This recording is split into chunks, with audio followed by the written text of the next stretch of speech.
હાલો ઘઉંની સિઝન આવી ગઈ. ઘઉંમાં એરંડિયું ફેરવે હે મમ્મી ને બા હે ને એમાં કોઠીમાં ભરતા જાય છે.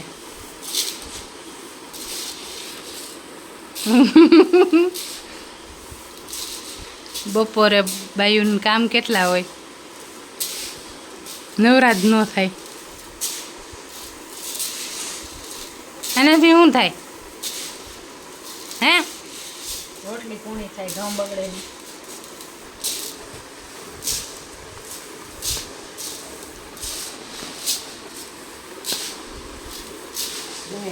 લઈ આવે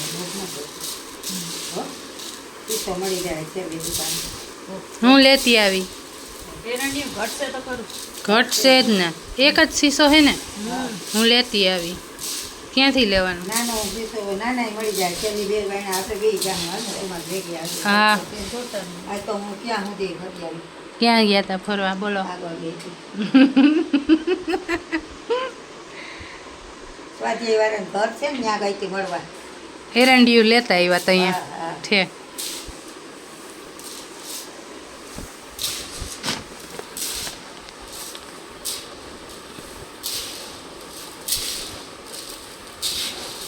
પાવડર કરતા એરંડિયું સારું કા? પાવડર નુકસાન કરે ને. પાછું ઈ નીકળી જાય તો વાંધો ન આવે.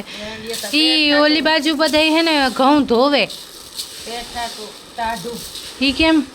દવા હોય ને આમાં. એ નહીં, ઘઉં ધોવે. એમાં દવા થાય.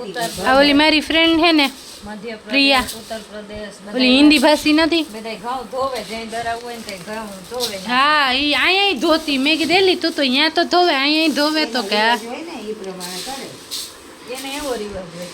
ઈ કે અહીં ઉપર અગાસીમાં રહેતી ને ઈ કે મારે ઘઉં શું કવા આવાતી. મેં કીધું ઘઉં ને હું પલાયરા તો કે હા. ઈ કે ધોયા. ઈ કે એટલે એ આપણી જેમ ચાઈને ચારીને સાફ ન કરે.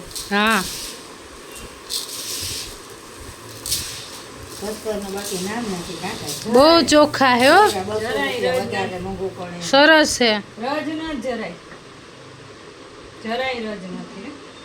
મારે આવીને તો એ હારા જ આપે મને. બહુ હતી.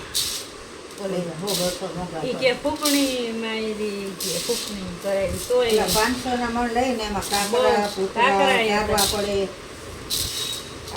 એક બેનનો વિડીયો જોયો તો ઈ હે ને આ કંઈક ઘઉંમાં આમ કરે ને તે બધાય કાકરા આવી જાય.